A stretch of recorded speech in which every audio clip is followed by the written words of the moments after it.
Hello there, everyone. Hello. Welcome to another exciting week of chatting with Doug. Apparently, he's becoming a raver and showing us his dance moves. Wow, Doug, that was certainly something. Thank you for sharing. Those who understand its meaning know what I'm talking about. Great. No, this is pure gibberish. I don't know what it was. Fantastic. Beautiful. So yeah, welcome to Chatting with Doug, where you get to ask this guy, this bald genius, the questions that you've wanted to know the answers to here.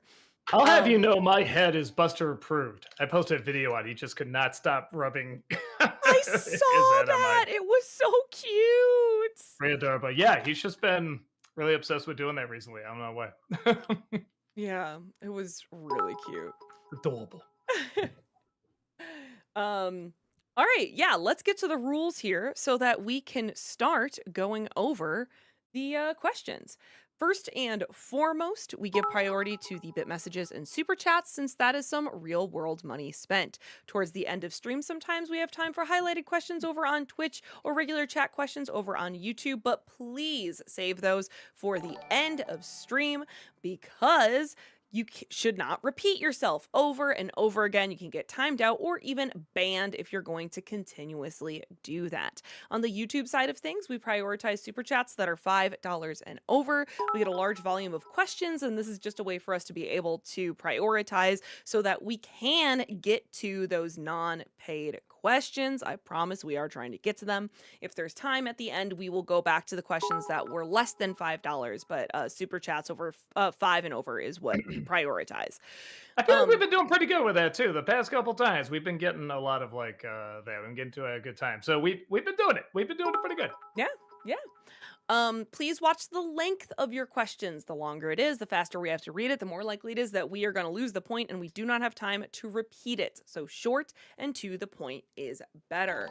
Along those same lines, if you absolutely must break up your message into multiple parts, please keep it to 3 absolute max. Again, we don't have time to figure out how part 2 correlates to part 7 and where you're going with this. So 3 seems to be the magic number for us here.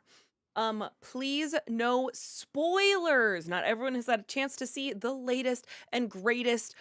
You can't spoil Animal Farm or Devil Wears Prada 2. Well, actually, both of those aren't out yet, are they? I used bad examples.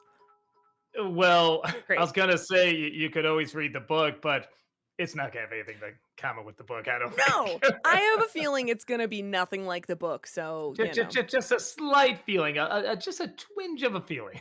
Yeah. Yeah, yeah, yeah.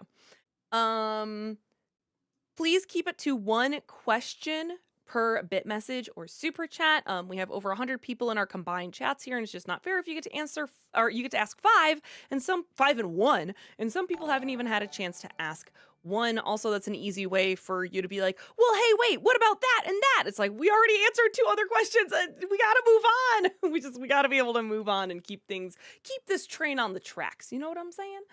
Um Doug, no swearing. Right? Um, I feel like Think that's we got it. it. Think we got it. I think I got it. I feel like I missed something, but nah, I think we're fine. Everything's great. Everything's fine. Think we good. All right, let's get to it then. Sean, thank you for the $5 super chat. Thoughts on Robert Mitchum and favorite roles of his? Let me double check who that is. Robert Mitchum, probably spelling his name wrong. I did. Oh, this guy. Okay, yeah. I mean, Night of the Hunter. I only saw that maybe less than 5 years ago, and I just fell in love with it. I just loved it. The original Cape Fear is very, very good. He's one of those actors where when I hear the name, I'm like, oh, I think that guy. And then like when I see the face, I'm like, I kind of know that guy. Now that I see it all like I was lined up here, I'm like, frozen oh yeah, this today. guy is really, really good. No, Night of the Hunter is the one I probably like the most. The whatchamacallit, that whistling thing, or was it whistling or was it a song he sung? I can't remember, but I just always remember that silhouette of him like on the horse getting closer, and he's either singing or whistling such a pleasant tune, and it's like but he's also so silly. Oh, he found that perfect balance. He was so good, so menacing. Alex the Animator, thank you for the 500 bits. Hey Doug, have you ever seen the 1996 miniseries adaptation of Gulliver's Travels starring Ted Danson? If so, what are your thoughts? I think it's the best adaptation of Gulliver's Travels, and it might make a good Nostalgia Critic review for its 30th anniversary this year. Uh, it is very good. There's some things that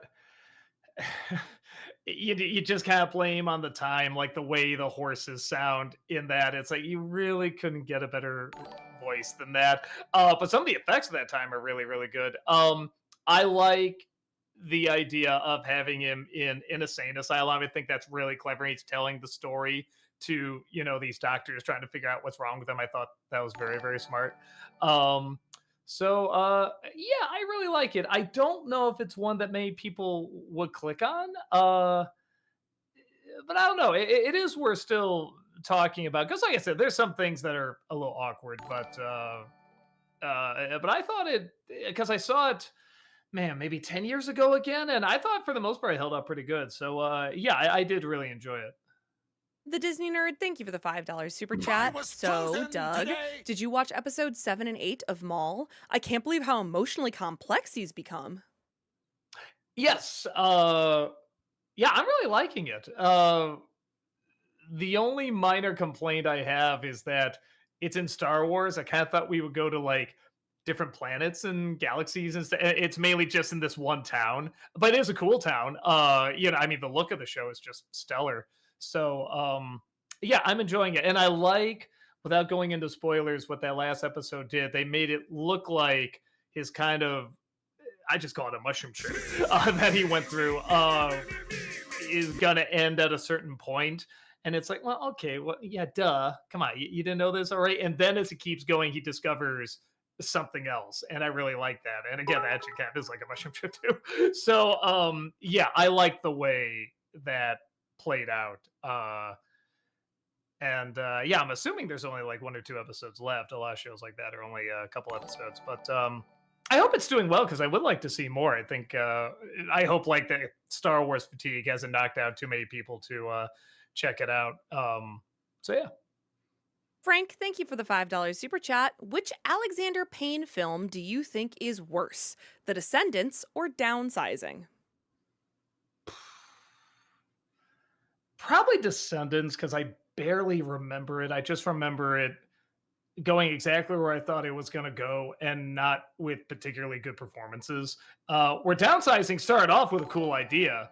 Uh, and it just goes in a totally different direction that doesn't really make a lot of sense and isn't that interesting. But there's like the initial concept is still kind of neat.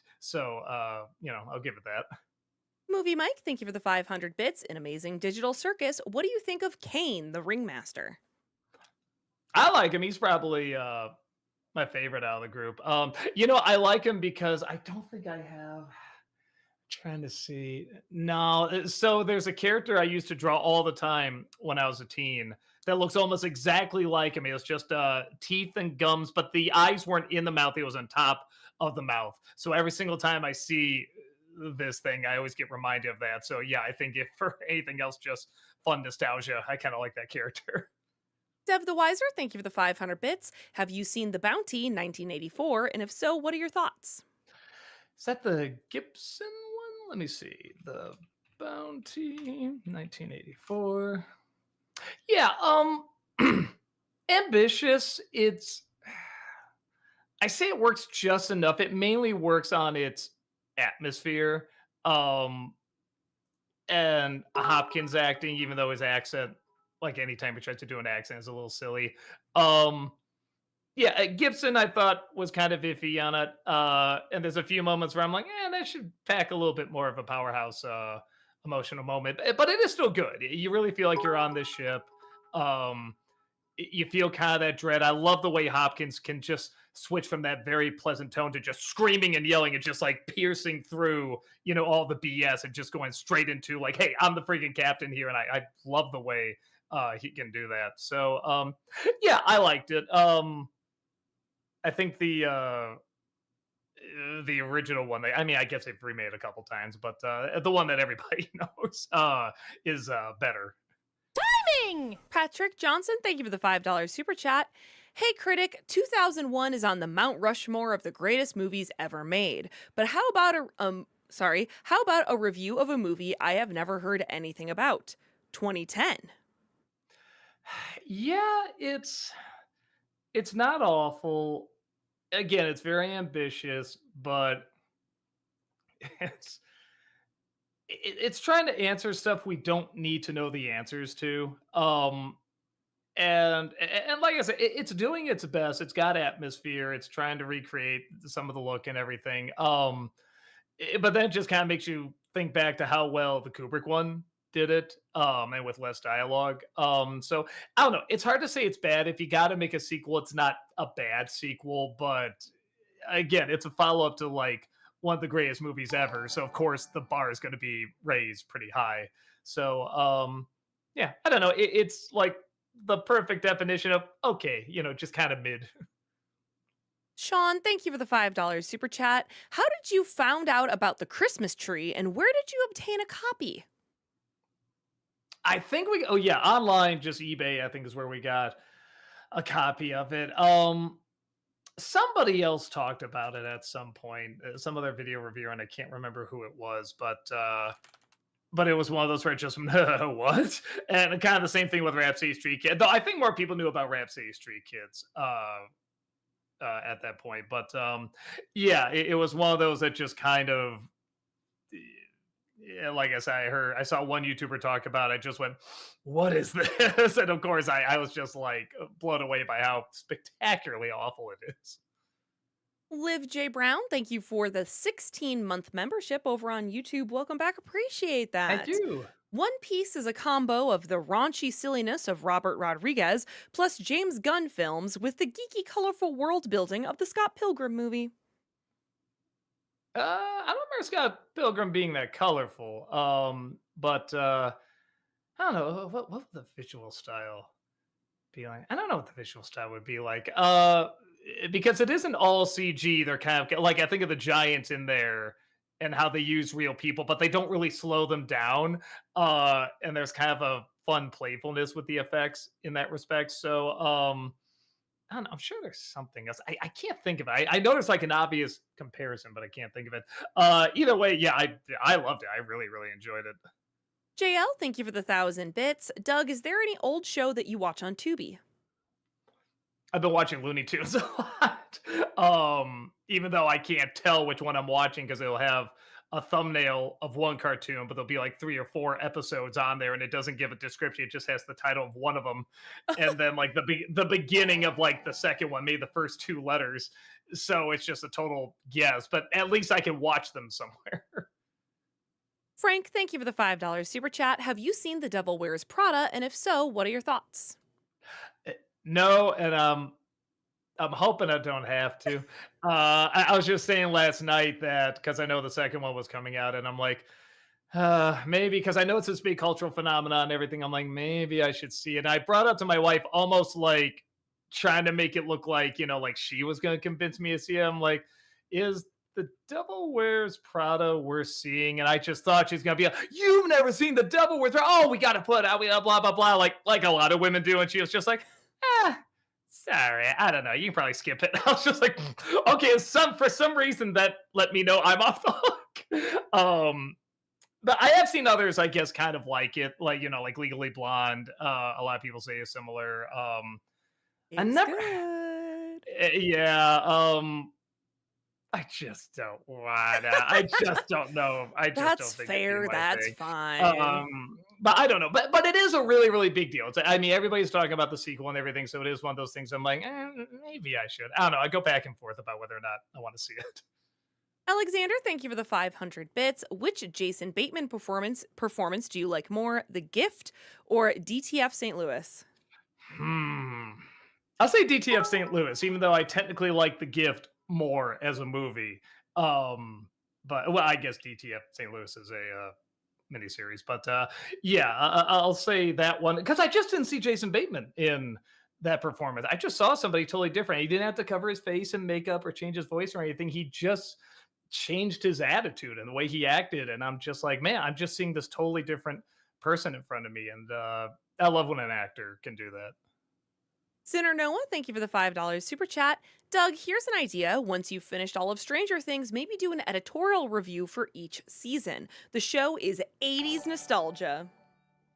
Yeah, it's just a lot. So I never did finish the last season. Everyone's just told me it's either okay or not good, and I was already just kind of it's the same thing with Cobra Kai. Like it didn't need to be this many seasons. I was just kind of done, and I was already kind of pushing myself to watch these. There's just enough curiosity, and I can't even say they're awful. I mean, well, some of the seasons were awful, but yeah, it just got to a point where I'm like, all right, I'm just gonna wait and see what people say. If they're like, meh, do it. It's like I'm not that interested, and maybe at some point, if I God forbid I actually have I like a was lot of frozen time today. to spend, I'll do it. But yeah, it just kind of ran its course for me.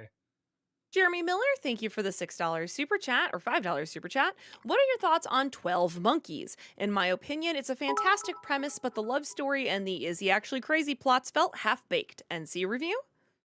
Oh, that's uh the is he crazy part is like one of my favorite things. I kind of see what you're talking. I do and I don't see what you're talking about with the romance because I see the romance more as they're both kind of going insane. So they connect on that level. And I love it when he actually thinks he is crazy and he's trying to prove to her that he's crazy and she's trying to prove to him that he's not crazy and like the roles are kind of switching. So like in that respect I kind of buy the chemistry that they have. No, and it's the only time travel movie where I point to and I go, all right, this makes sense. This is the closest to time travel making sense for me.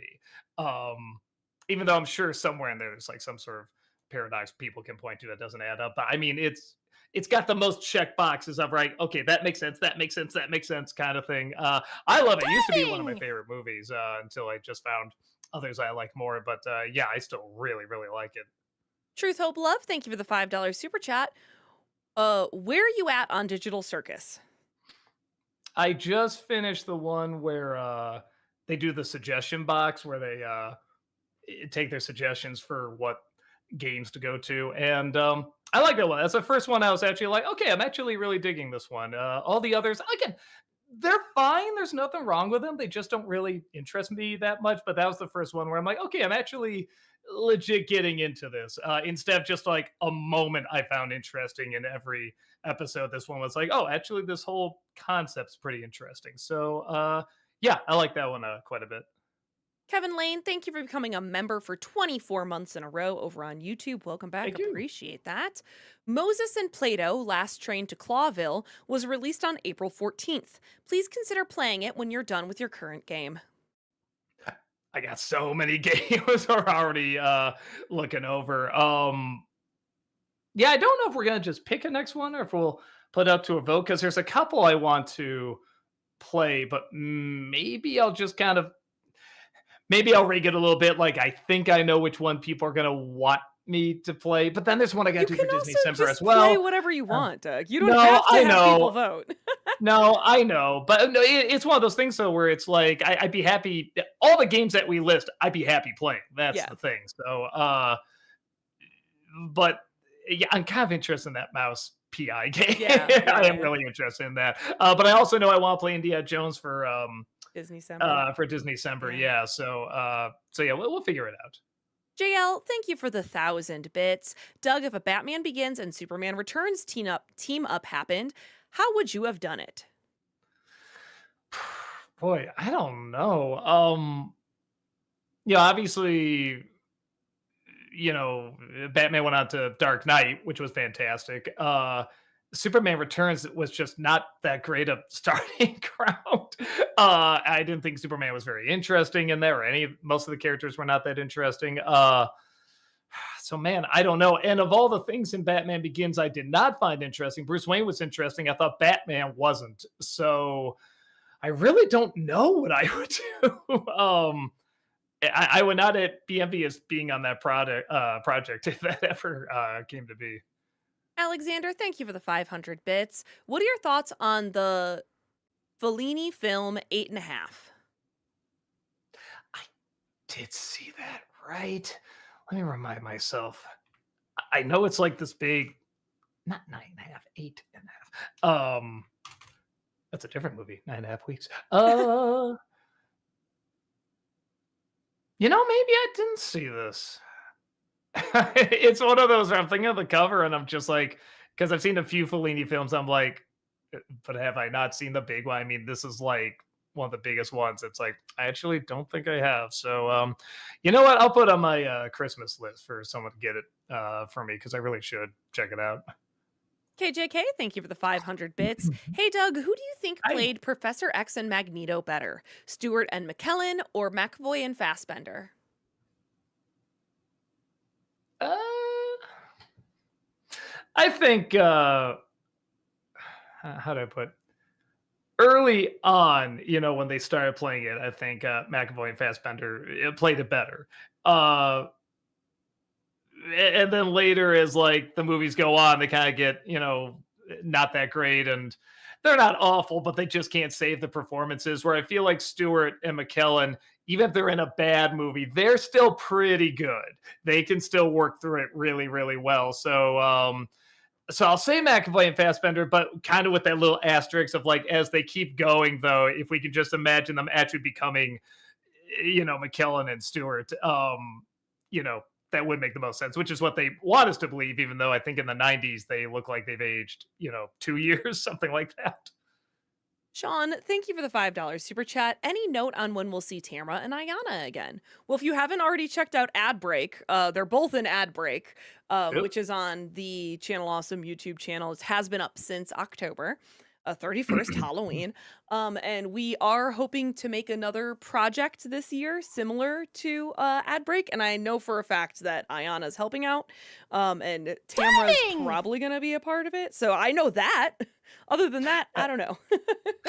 Well, and even with today's NC, this is the first time in a while where I've tried one where it's like, okay, let's get some fun shots. Let's make this a little bit more cinematic. Let's make put a little bit more effort into it. And even when I was getting up to that point, because the week before I was really going up and down with the fatigue, and I'm like, man, what if it hits me while I'm shooting this? Am I gonna be able to do this? Am I gonna blah blah blah? And I'm so glad I did. And I'm so glad I edited it together and it looked great and everything.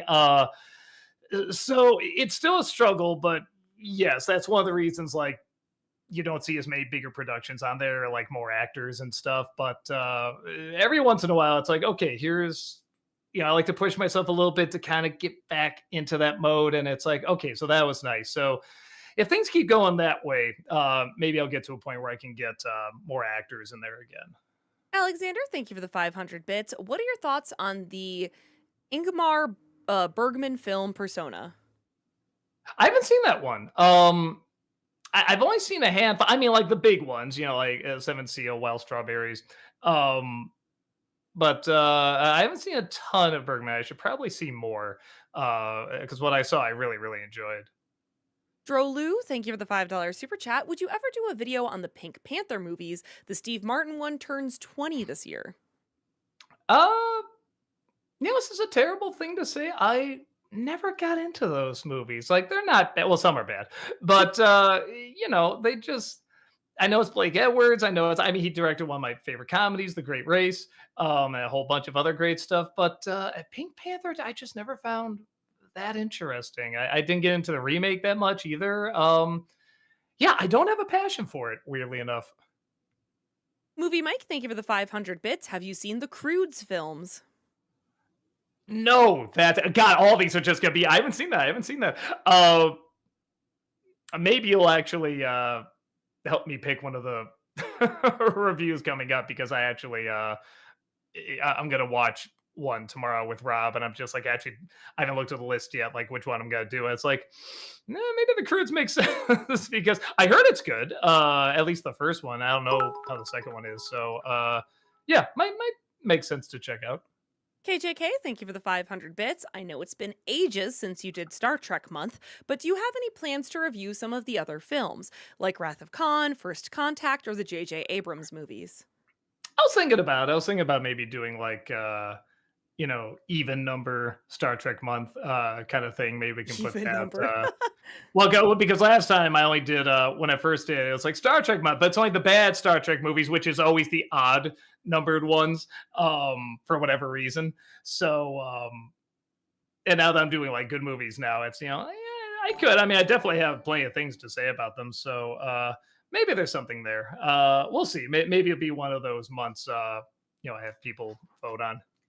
Sean, thank you for the $5 super chat. Prince of Egypt is a good movie, don't get me wrong, but that last shot does make me wince, as I'm sure there was more to that ending. Me too. I'm sure I made a joke about that when I saw it or when I reviewed it, and Ameriway was done. Rob and I saw it. I was just blown away. Oh my god, this movie's so good! And just when it ended there, we kind of looked at each other like, "Oh," and they all lived happily ever after. Huh? Okay, like that's an interesting spot to say because it's not even like that moment, like, well, and then years later, or months later, or even weeks later, it's like minutes later, things go wrong. So I thought that was kind of a funny place to end. Protoform, thank you for the 500 bits. Hello, Doug. I know that Malcolm in the Middle is one of your favorite shows, so I have to ask if you've seen the revival. And if so, what are your thoughts on it? Also, who's your favorite character from the original series? I think probably Reese, no, or Reese or Francis. Yeah, that's rough. Maybe Francis. Francis has slightly more interesting stories. But yeah, I really like them both.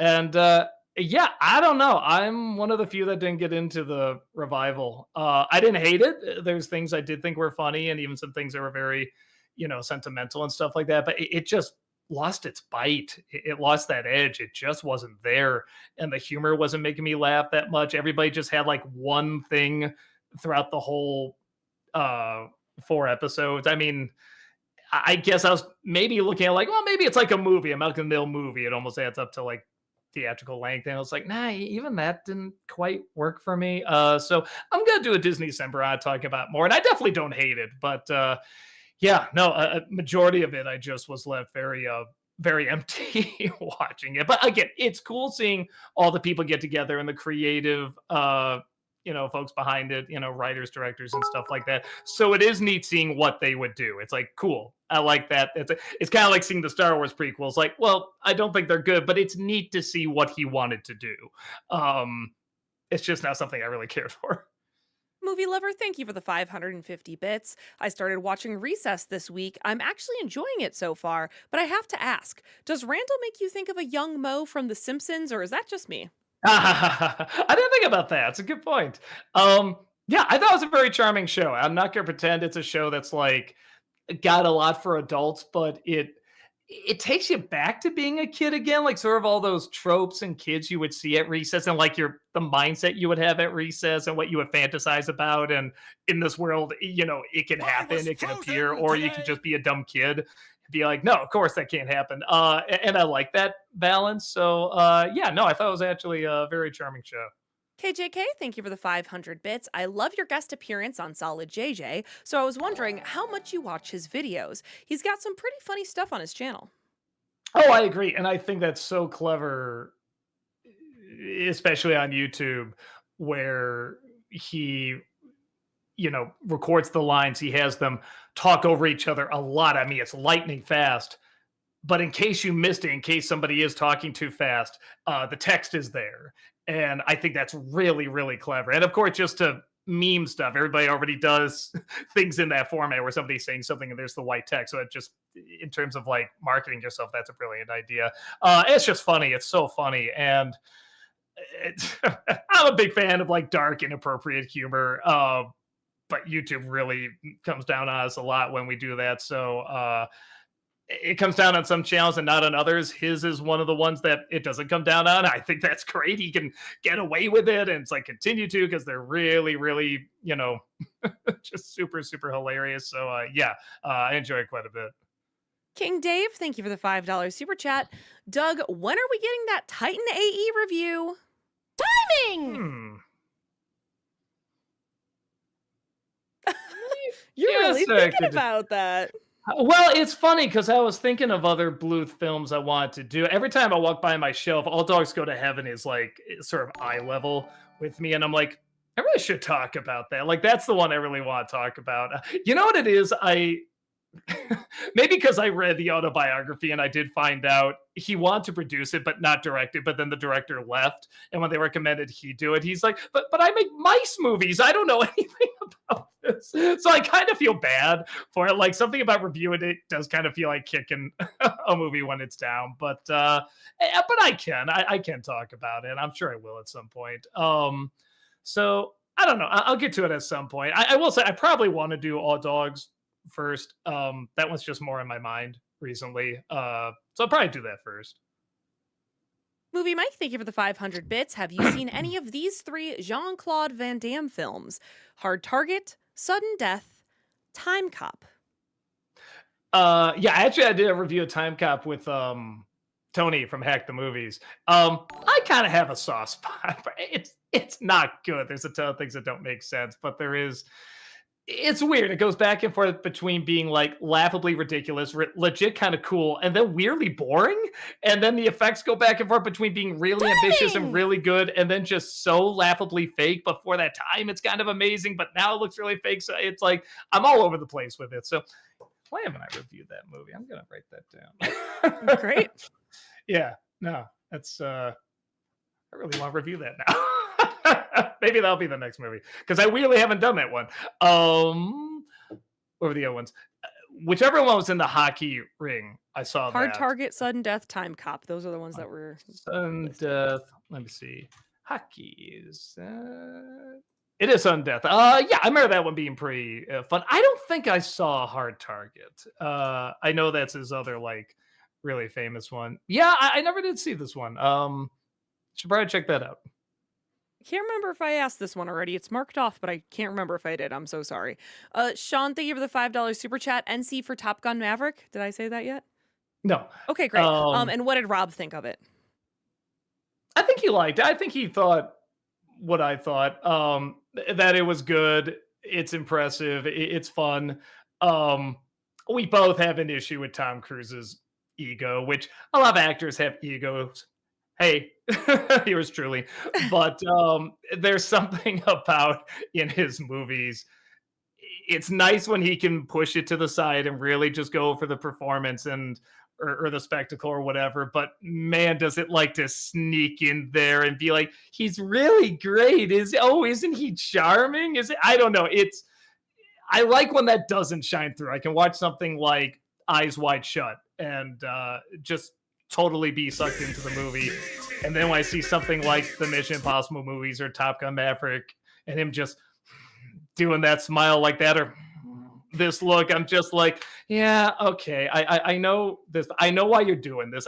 You know what it is? I can see him just in the mirror doing that before saying action. You know what I mean? Yeah. So, but that's also a little bit of the charm. So I get it. That's the only issue I have with him nowadays when it comes to him being in a movie. But yeah, it was still entertaining. It was still really, really cool. And I did see it on IMAX. It was really a very neat experience. I want more movies like that where they really go and do this stuff and they put it on IMAX. He's one of the few actors slash producers, because I know he produces these too, that's really reinforcing that. Sean, thank you for the $5 super chat. Do you know if Rob saw One Battle After Another or Wicked Part 2? And if so, thoughts?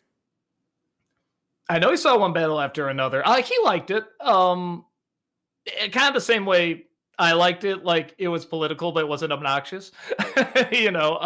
And it wasn't entirely one side. It wasn't like just good guys, bad guys, and that's it. Like it shows kind of the BS and the extremism and how it can just keep going. It can work against you. So he liked all that. I think he saw Wicked Part 2. He didn't love or hate it. He was just like, all right, so there it is. He didn't have that much of a reaction. I don't think he thought it was bad. He was just like, okay, like there's a handful of good stuff. And, I think he said he'd probably forget about it pretty quick. Dante, thank you for the 500 bits. Have either of you ever visited Cleveland? If you have, what would you recommend doing there? Well, the Not last time I only was have there we was for a visited, convention, so I don't know yeah, what I can recommend to do there. not only have we visited, but we're gonna visit again. We're gonna Yeah. go to Cleveland Gaming Classic. God, that's 5 more cons I got coming up. I was just telling my wife, like, yeah, I sort of thought I was through with a lot of the cons, but I'm like, I got 4 more coming up. I realized, no, it's 5. I got 5 more coming up. But it's a lot of fun. We really enjoy that convention a lot. I guess we haven't had a chance to look around too much. We went to some nice restaurants. Oh, we went where it was before, which I just realized I can't recommend because they're tearing it down. That Air Force Base was amazing. Yeah. The history there and everything was really cool, but they're tearing it down for Timing! servers. Uh, Blame, but Lame. yeah. Is there not enough land? There's land like all around us. I feel like you have to tear down this historical. I don't know. Anyway, but yeah. So I remember whenever I went there, I really enjoyed it. JL, thank you for the 1,000 bits. Doug and Jurassic World Rebirth. Do you wish they explained more about Site C than what we got? uh Yeah, I mean, I guess stuff like that temple they were in or those ruins. I was wondering what that was. That looked like it'd be kind of cool, and they don't do anything with it. If you want to make a B movie, make a B movie. Be Jurassic Park 3. That's the only one that's not the only one, but I mean the closest to just going full. Hey, let's just be silly, fun, goofy, whatever. Um, but they're too serious. They got serious stuff to talk about. None of it about dinosaurs, and I don't think that makes much sense. Jurassic World kind of leaned towards that. It was veering towards that B movie level with the park and everything. So those like some of those moments were fun, but the same thing. They're like, no, we're gonna weaponize raptors, and it's about this family getting divorced and everything. I'm like, oh, I don't care. Just I don't know. Throw them in a building or something. Or no, get them out of a building. Throw them into a city that you always get like a few seconds and nothing else. Like you said, go all the way with it. Leprechaun Farmer, thank you for the $10 super chat. You'll be happy to know that Wilkins and Won'tkins will be making a cameo appearance in the upcoming game Royalty Free for All, which is basically Smash Bros, but with public domain characters. That's a fun That's a idea. Oh my really fun god. idea. God, what a really smart idea. Because you Yeah. always hear about when something goes public domain, oh, you put them in a horror film or somebody, just does something inappropriate with them. Haha. And at first it's kind of funny. And then it's like, okay, it's just going to be every character then. All right. But that's actually really, really inventive. And what great characters to do it with, too. So, yeah, no, man, if they're public domain, how did they not get their own horror film? All these are public domain characters, too. Lava War Cannon, thank you for the $5 super chat. Thoughts on Mick Gordon's Doom 2016 and Doom Eternal soundtracks? Are we're talking about the game? I'm assuming that's the games, yes. Yeah, because Doom Okay, Eternal and Doom 2016 gotcha. are the games, yes. Uh, I think Rob had the game. I played a little bit. It was fun. It was cool, but I mean, it was like a few minutes. That's it. That's another one of those I think we have like on the list of possible games to play in the future. So I like to play more because I played the original one. That was a lot of fun. Newman Production, thank you for the $5 super chat. I must ask, when Godzilla vs. Kong was released, whose side were you on? Team Godzilla, Team King Kong, or Team Mechagodzilla? um, it's funny because Kong is a better character, but Godzilla's cooler. So I always kind of go back and forth. It's very smart in those movies to make Kong the main character. That really makes sense. And then Godzilla kind of comes in as the force of destruction, just whatever the story needs. And I think that's smart. I think that really, really adds up. So it's rough. I guess I got to know Kong more in the context of these movies. But again, Godzilla can do all the cool stuff. Godzilla just he has just such a great pissed off personality. He's just, I don't know. Kong has heart. Godzilla's just like, get out of the way. And there's something just kind of cool about that. So I don't know. I was rooting against humanity. That's what I can say. JL, thank you for the 1,000 bits. No surprise that they're already working on a Jurassic Park sequel to Rebirth. What do you want to see in this one? A movie actually about dinosaurs, like in No the way. city. Yeah, weird, right? And not about healthcare, not about locusts, not about cloning. Just make it about friggin' dinosaurs, man. But they don't need to. It's so weird. if they actually just try less, they'd be doing better. But somewhere in there, they're like, no, I'm going to make this my pet project to make it my commentary on some other thing. It's like, no, honestly, they've proven you can show whatever you want and people go see it because it says Jurassic Park and there's dinosaurs. So just literally just do something where they're like at a zoo or something. And I think people would be satisfied. You can really do much less. James Cameron has proved that with the Avatar movies. Francisco, thank you for that 15-month membership over on YouTube. Welcome back. Appreciate it. Thank you. Hey Doug, a game recommendation, Silent Hill 2 Remake. A really good horror game and standalone entry too, so you don't need to play the first one. All right. Yeah, I never played a. Wait, I might have played one of like the maybe like the original Silent Hill game. There's something I played with James Rolfe a long time ago. It was like one of those James and Mike Monday things, but I was in town, so we did a couple, and I think it was Silent Hill. And it was the same thing with the camera angles moving and stuff. It just threw me around. We couldn't even get that far. We're just like, oh, screw this. I don't even know if we posted the more I think about it. So the idea of doing a remake where like the camera follows you and stuff like that, I'd be much more a fan of. Dr. Cleaves, thank you for that 46-month subscription over on Twitch. Welcome back. Thank you. Appreciate that. Hey, just wondering, what do you all think Disney is going to do for their 110th anniversary in the distant future? I'm still upset they did a Wish movie instead of a Kingdom Hearts movie for their 100th uh, anniversary. It was right there. well, they were talking for a while. I heard about plans of this big 100-year movie with all the anime characters in there and stuff like that. And I guess Wish technically counts as that. So even if they're talking about plans now, I can almost guarantee it's just going to be something totally different than what they had in mind. I don't know, maybe something. I feel like you can do a movie similar to that.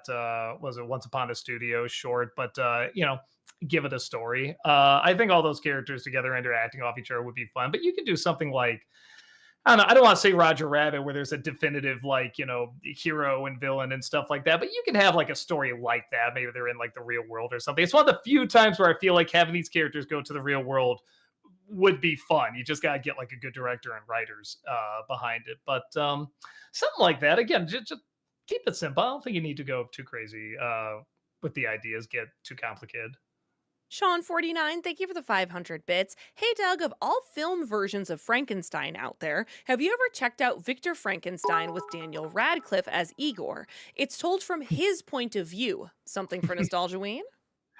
Never even heard of it. Man, you think I would hear that? I'll try to check it out. Again, yeah, I doubt that would get clicks, but then again, Harry Potter's Igor is kind of fun. So I don't know. I'll try to give it a watch. The Doctor, thank you for the $5 super chat. So now that Doug has done the first Resident Evil movie, will he be going to play the remakes? I'm sure he'd enjoy them for the no fixed Mhm. camera. You already did play the 2 I did remake. too. I Mhm. did too, and I did enjoy it quite a bit. So we'll see about the others. Again, there's just so many other games. I mean, just the stream alone, you've seen like something like 5 games get recommended to me. So Yeah. yeah, and games take a while. It's not like movies where you watch in an hour and a half, 2 hours, and you're off. These really, really take a while. So and then when you have stuff like conventions or you get sick or something like that, that delays stuff. So yeah, so it's rough, but yeah, I'll see what I can do because I did enjoy the second one quite a bit. I think you'd really like the 4 remake too. That's my favorite. All right. Deshaun, thank you for the $5 super chat. Hey Doug, would you consider a Hey. review of Fantastic Mr. Fox? Probably the only Wes Anderson film that anyone can see you reviewing. I did a Disney December on it, and I feel like I got my thoughts out there. I don't know if there's a ton more to add. Maybe I could add a little bit about the technicals of it, but I don't know. I really got my thoughts out there, and I was impressed how much I liked it. I didn't think I would dislike it, but like I said, I didn't think it'd be the film that made me go back and reevaluate all his other movies. That's such a strange, thing that's the film that made me do that.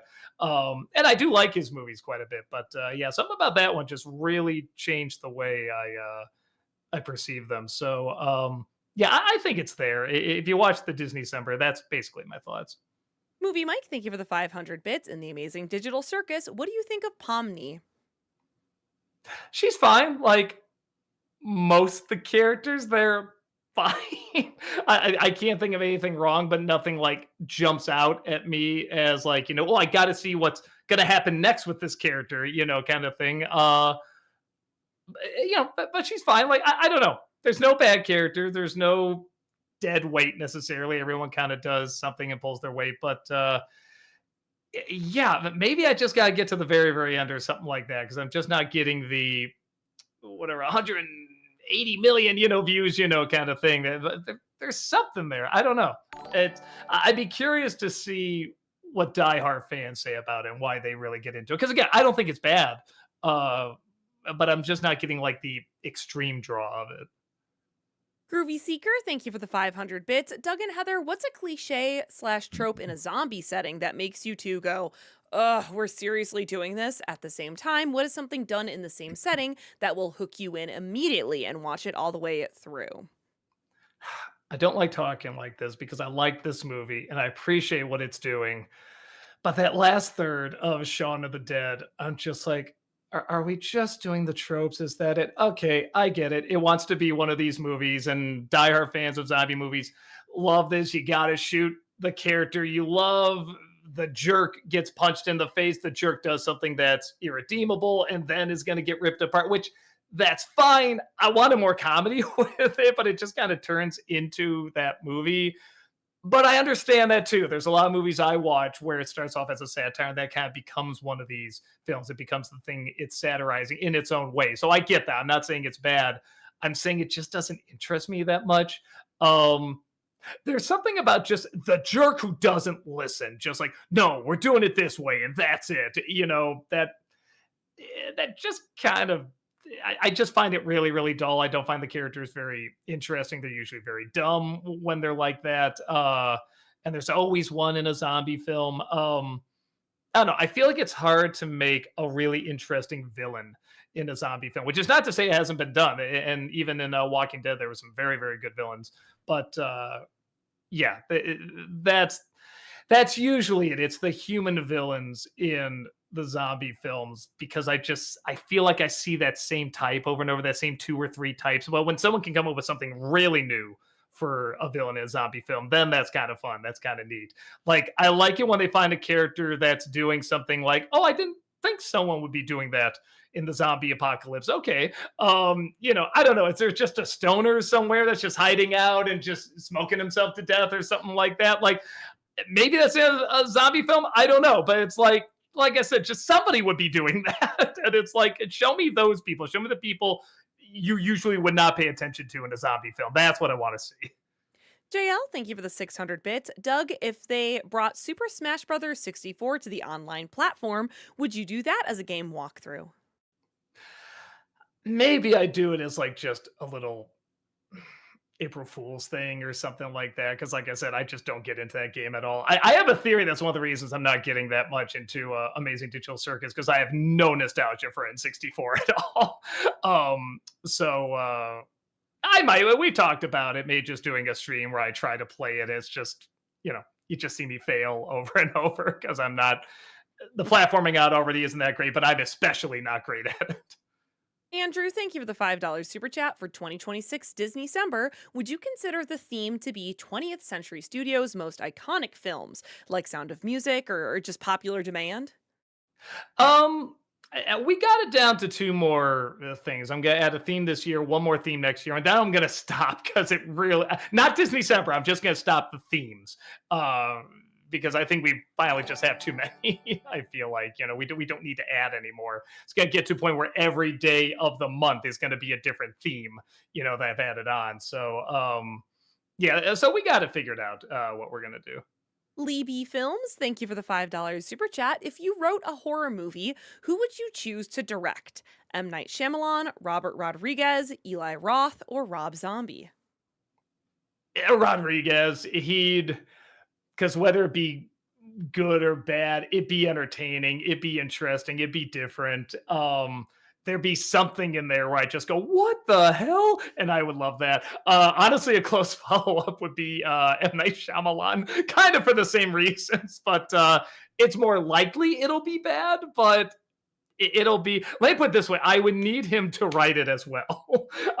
It can't be something where I bring him in just as a director as for hire. No, no, no. I need his awkward, wooden, bizarre dialogue. That is like half the charm right there.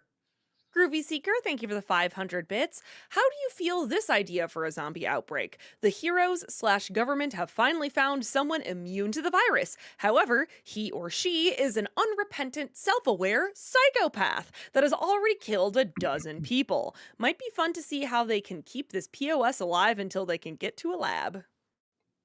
Yeah, there's so some movies have done something a little like that. Not zombie movies, but somebody's really important. They got a brilliant mind, or they have the code, or there's something's handcuffed to them, or whatever, and they're a jerk, and the person has to do like a road trip to get in there. So that's been done before. But I do kind of like the idea that it's the zombie apocalypse. Everything is after you, and the person's a psycho, like actually just going around killing people and stuff like that.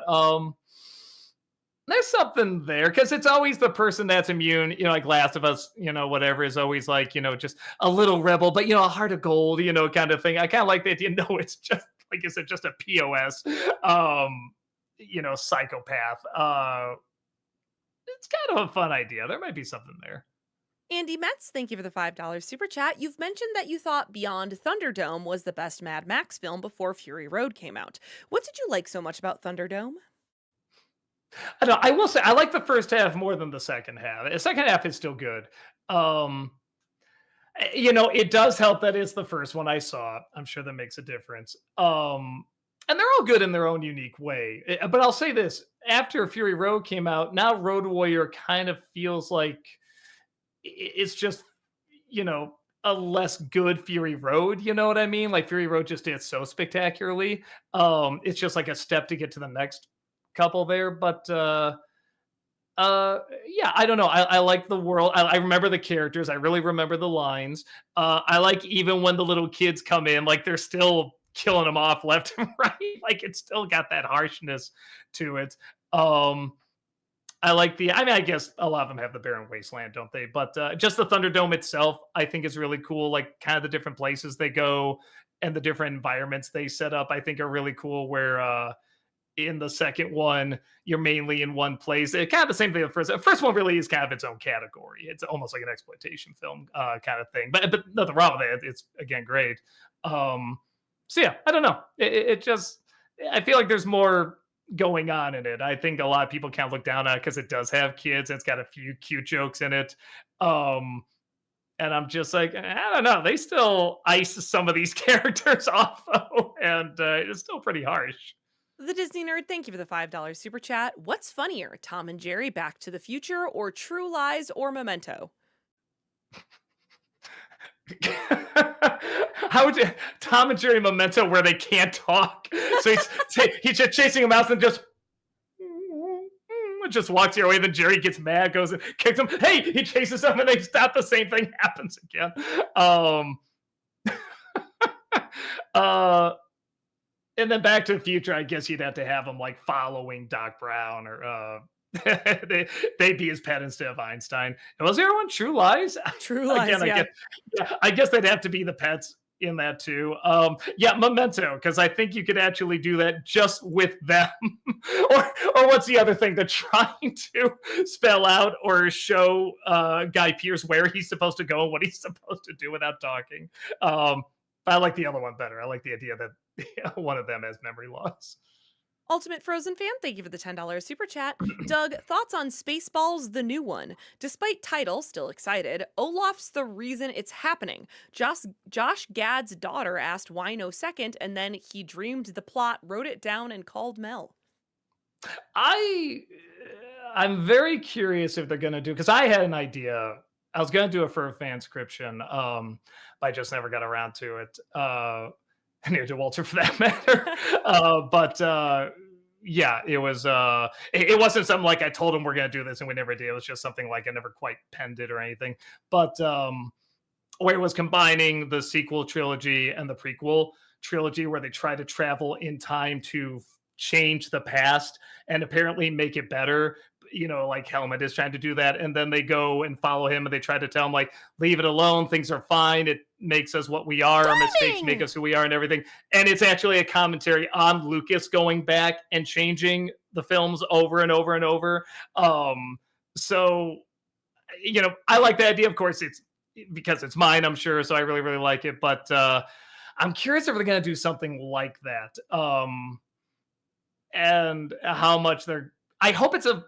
I hope it's mocking both. I hope it's mocking both the prequels and the sequel trilogy. I hope it's not just the sequel trilogy.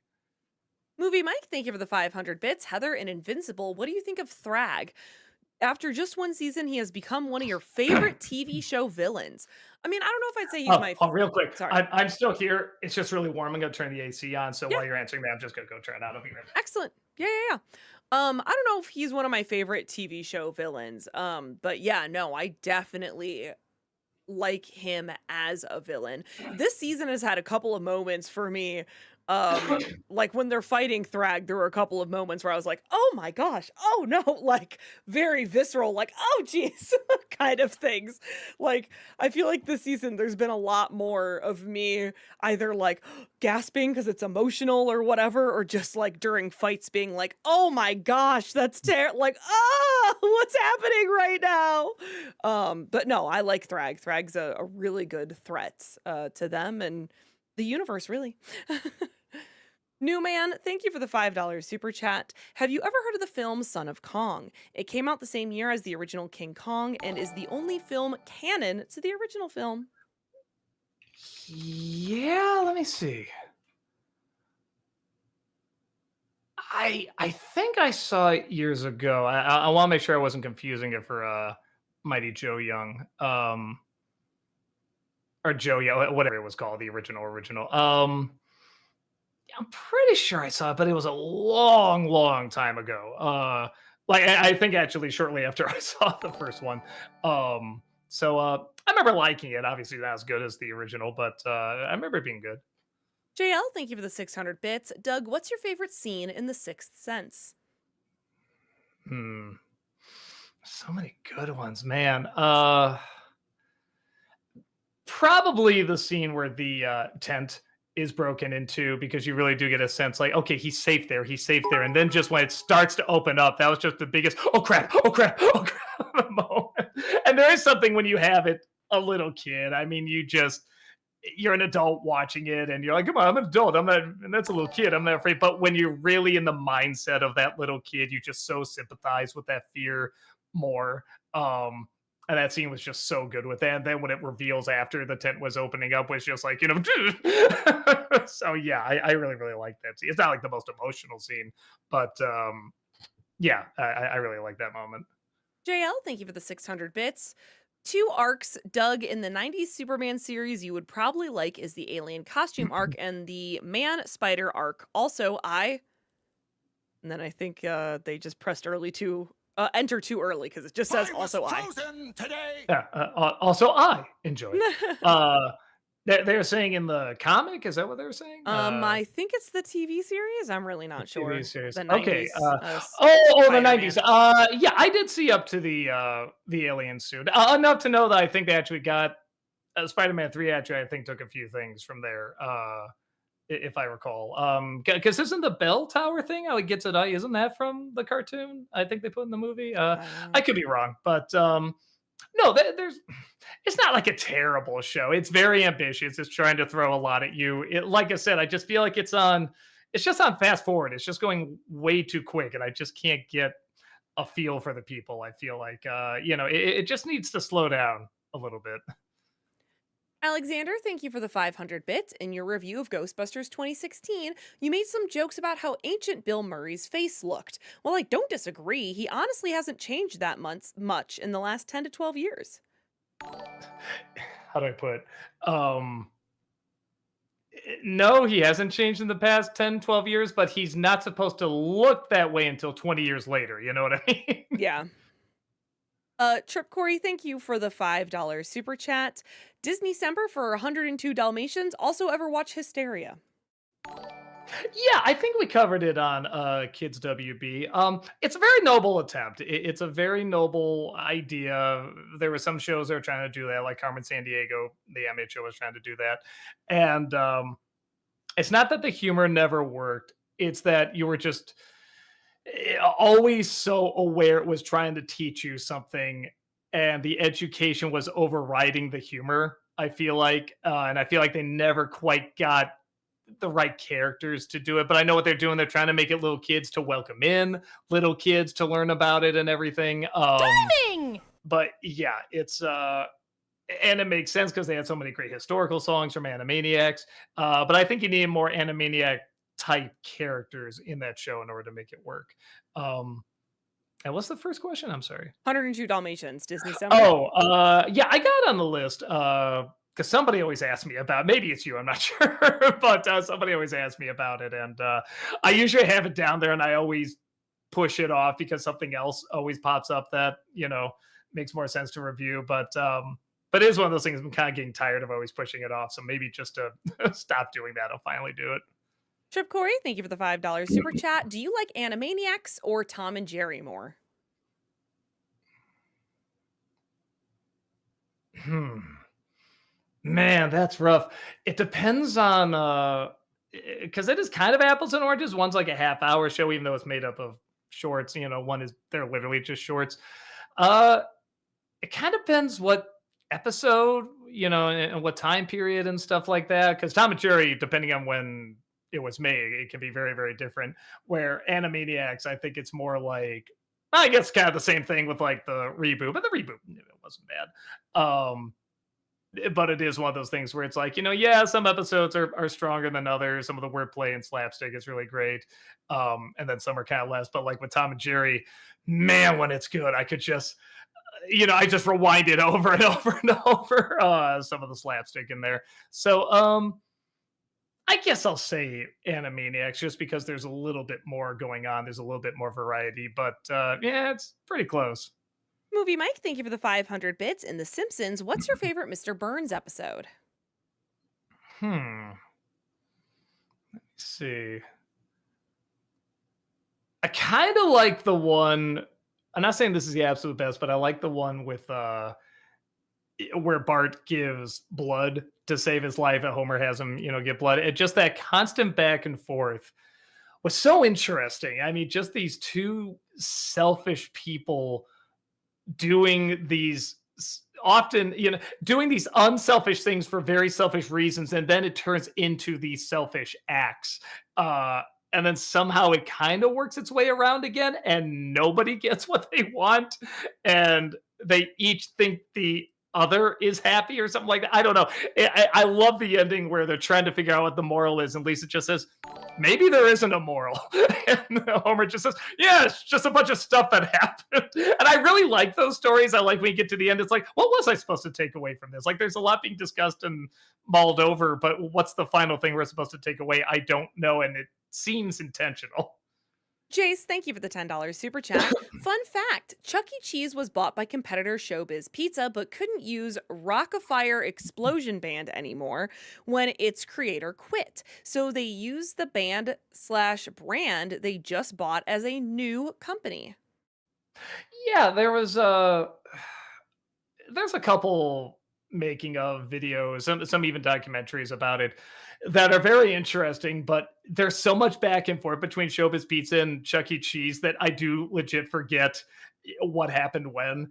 And when I was growing up, I knew Showbiz Pizza first before Chuck E. Cheese. So I thought legit came first. I think I even said that in one of the videos and I got it wrong. But Showbiz Pizza was better, definitely. But yeah, no, you get talking to Rob about it, he'll be like, let me tell you why Showbiz Pizza is so much better. He was just talking about it the last year. The He Rocket was. Fire Explosion. They were original songs. They put a lot more effort into it. They weren't just lame animatronic. I mean, they were, but they were good lame animatronic. And like, he just gets so passionate about it.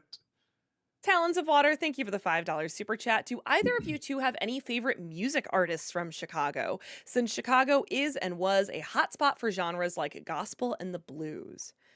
I don't Uh, have many, like, blues or gospel bands from Chicago that I listen to, but I mean, the same as everyone else. Chicago, Earth, Wind, Fire. My mom used to listen to a lot of Styx. Styx actually played at her prom before they were Styx. Um, that's cool. isn't that That's cool? really cool. She always loves mentioning that. When I was younger, oh, I mean, not younger, I guess in my teens and 20s, I was fans of local bands like Local H, Chevelle, Rise Against. Was the kind of music that I listened to when I was younger. Right now, I'm really into Beach Bunny, who's a local female-fronted Chicago band. But yeah, that's just a couple for me. Sorry, I just took that over from you, Doug. No, no, I was actually looking up because again, with bands, I always say I'm with Dang! music how I think other people are with movies. Like I really like it, I get into it, but I'm not obsessed with it. Like movies are what I'm obsessed with. So I was looking up bands that were from Chicago. Is Smashing Pumpkins from Yeah, Chicago? Is they that true? are. Yeah, yeah, yeah, yeah. I got to. I was super huge into Smashing Forgot about Pumpkins Smashing growing up. Pumpkins. Yeah. Yeah, and I'm always gonna have a soft spot for them. I still listen to them every once in a while. So sometimes Corgan's voice is a little difficult to get past, but I still really really like them. And I don't know if it counts, but Blues Brothers. Talon, oh, I just read that. Sorry. JL, thank you for the 600 bits. I've been watching Beast Wars on Tubi. Brings back a lot of memories. I can't recommend that show enough. I'm sure you're right. There's just a million other shows and movies I gotta watch. Jace, thank you for the $5 super chat. VeggieTale suggestions. Where's God When I'm Scared is Dark Toons level creepy, or Larry Boy and the Fib from Outer Space, aka VeggieTale Batman Begins. Yeah, it's another one I think I got on the list, but I haven't done yet. Is the Veggie Tales movie?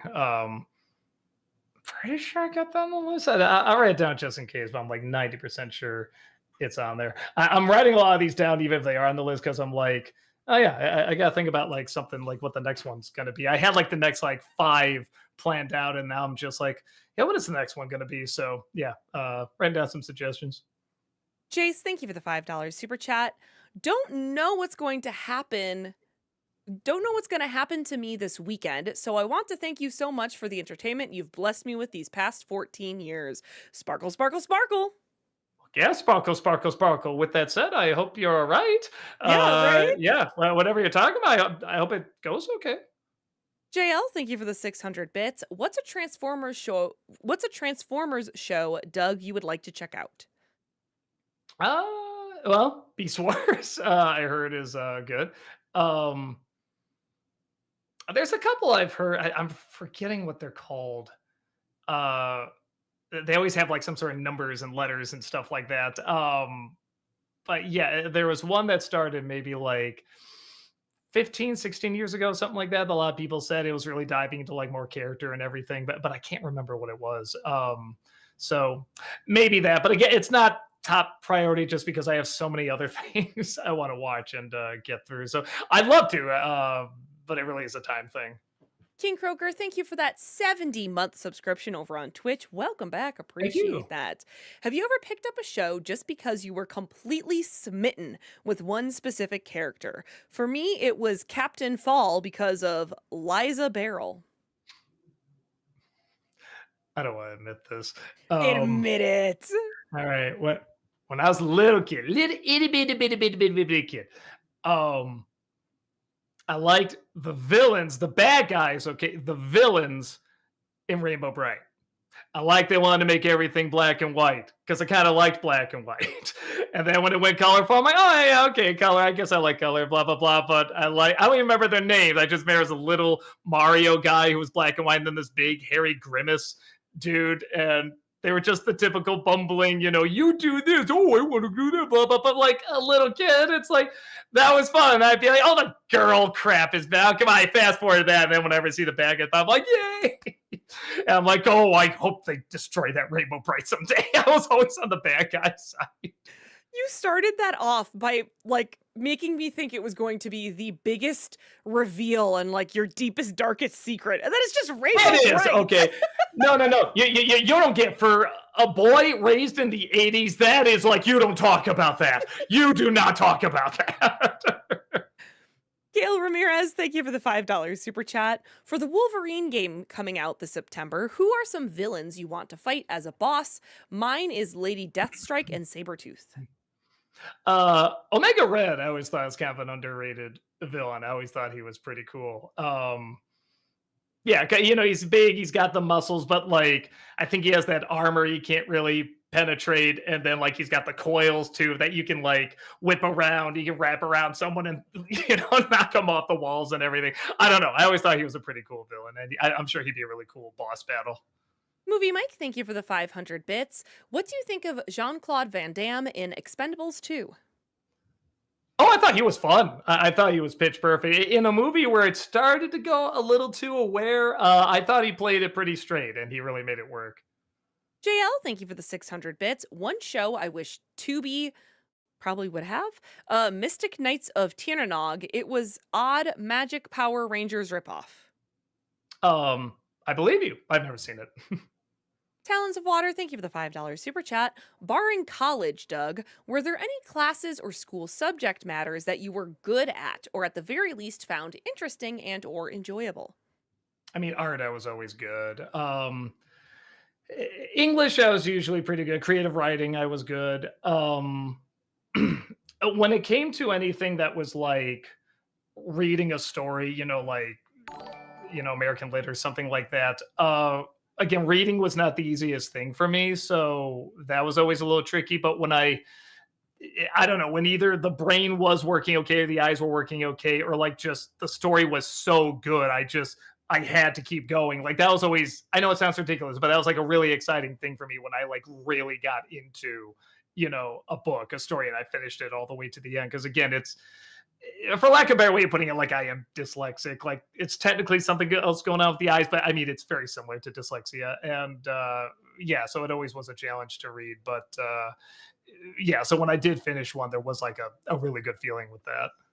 Gabriel Kane, thank you for the $10 super chat. So I have continued Sequest DSV currently on season 4 and the show changed directions. You weren't wrong last stream I asked. It's gone pretty bad. Worried for season 3 now. Lol. Yeah, no, it got really, really bad. It starts off so good, and everyone knows what it is. It's Star Trek underwater, but that's fine. The characters were fun and neat, and the silly little dolphin that can talk. It's like, oh, I love this. Come on, more and more.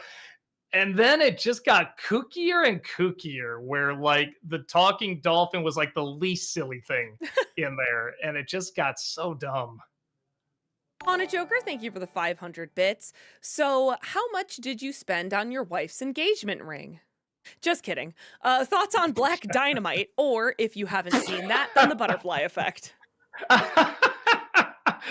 Because there's so much connection for all that. Let me see if I've seen on Black Dynamite.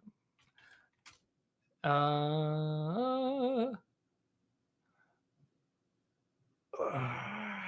I seen this? I don't think I have. No, I have not. I've heard good things about it though. Black Dynamite. Um, I think I got about halfway through the butterfly effect. I'm just like, this is stupid. And I think I fell asleep during it. My wife that was never what my wife would say, like, you gotta see it. It's really good. And she saw it when she was really young, and we watched it again years later. She's like, yeah, that wasn't as good as I remember. The guy is here. Thank you for the $14 super chat. Have you seen the anime movie Vampire Hunter D or its amazing sequel? If you haven't, I'd really recommend them. It's such a good example of world building. Also has great gothic and apocalyptic atmosphere. I should. I've heard really, really good things about it. It looks cool. Yeah, I should probably check it out. Again, just on top of all the other animes I gotta see. But yeah, that one did look pretty cool. David, thank you for the $5 super chat. Hello, big fan of you and Fangville, senior guys, since the Digimon movie. Very cool. Thank you so much. Hopper from Robo Gobo, thank you for the $5 super chat. Hey, Doug, if you still think Thomas the Tank Engine is nothing but a brain dead children series, then you need to watch season 5. I like the seasons before are that. But season 5 is where it turns around. No, I've actually heard a lot of good things about the show. I hear it's nothing like the movie. I hear it's much more laid back. It's much more mature. Um, and I believe people. Enough people have told me that I'm like, okay, this can't just be a diehard fan base. This really must be a good show. So I do believe them when they say that. But yeah, I'm only going off of the movie. The guy is here. Thank you for the $7 super chat. Hey, Doug, if you got the opportunity to come up with an official new Batman villain, what would this villain be like? uh I don't know. I was gonna say something like Donut Man, but it's like it's probably been done. I mean, there's just been so many villains over the years. Um, yeah, I don't know. Like everything I can think, it's one of the problems why I don't. I did write movies that we were gonna make, and then somebody else would make them before you know I would even go into production. Like I seem to have the ideas either a little late or just at the same time someone else is having it. And I think it's the same thing with Batman. I have to really, really sit down and think about what I want to do with it because there's literally decades upon decades of material there of writers, coming together and you know creating all these characters and stories. So yeah, man, I have to really, really think about it. JL, thank you for the 600 bits. For your next commercials, any more things you could do, like what you did with Hey Jerk, what you doing for pole position? I mean, I gotta go off of whatever the commercials give me. So we'll see if something seems to give me that. I'll do that. Epic Kevster, thank you for the $5 super chat. Which do you like more, the Sonic movies or the Mario movies? Also, thoughts on the upcoming Zelda movie? Heather actually really summed up what I didn't even know were my thoughts until you really put it really well. She was saying she didn't just want it to be another generic fantasy movie. Zelda does have its own unique identity, and part of that Mhm. is the camp. There is a colorful camp value to it. That would be tricky to bring to film, but you can do. And but it's so easy to go that Lord of the Rings route Mhm. with it. And I tend to agree. And even with Zelda, there's so many different stories you can go off of and worlds and environment. I mean, it's all Hyrule, but I mean, like, there's different parts of Hyrule and different environments, different tones. So I don't know what I would do if I was to make a movie, but I think you're right. There has to be something that makes it stand out from all the other fantasy films and is still very much Zelda. It's very much the Zelda games. Um, in terms of what I like more, the Sonic or Mario movies, I guess Mario because technically I've liked both movies, but I don't know, they're in a lot of ways they're both very different, but kind of similar in that they're just kind of there to be mindless popcorn movies. But as those go, they for the most part work. Jace, thank you for the $5 super chat. This is part one of two. To avoid demonetization for a Tropic Thunder review, vlog about how the film's satire on Hollywood barely or bizarrely foreshadowed how our Hollywood is like now. That's part Uh, one. okay, I'll wait for part two. Movie Mike, thank you for the 500 bits. Heather and Invincible, what do you think of Thetis? I like him as well. I think it makes sense. I'm trying to be not spoilery about things. I really like his backstory, and I think it makes sense that he would be the one who's in charge of what he's in charge of. It makes a lot more sense then why that organization would do something like seek Nolan out and kind of work with Nolan to begin with. So I think he's an interesting character, and I like his backstory. And Timing! I can't say what I was gonna say because it's spoilers. Sean, thank you for the $5 super chat. Have you watched Code Geass or Madoka Magica? I've heard of both. Rob told me about Madoka Magica, and it sounded pretty fun. I've heard of Code Chaos. Was that it? Code Geass, yeah. Okay, yeah. I think I've heard of it, but I don't know that much about it. Jace, thank you for the $10 super chat. This is part two of two. Think about it. A singer turned actor, a failing action star doing comedy and drama, Jack Black doing anything, and Robert Downey's infamous race swap. It's everything we've been doing the last 6 years. Uh, I do. we've gone back and forth on it. It really is the YouTube, community guidelines try, not appropriate for all viewers and stuff like that. And we're just so afraid it's going to get hit with it.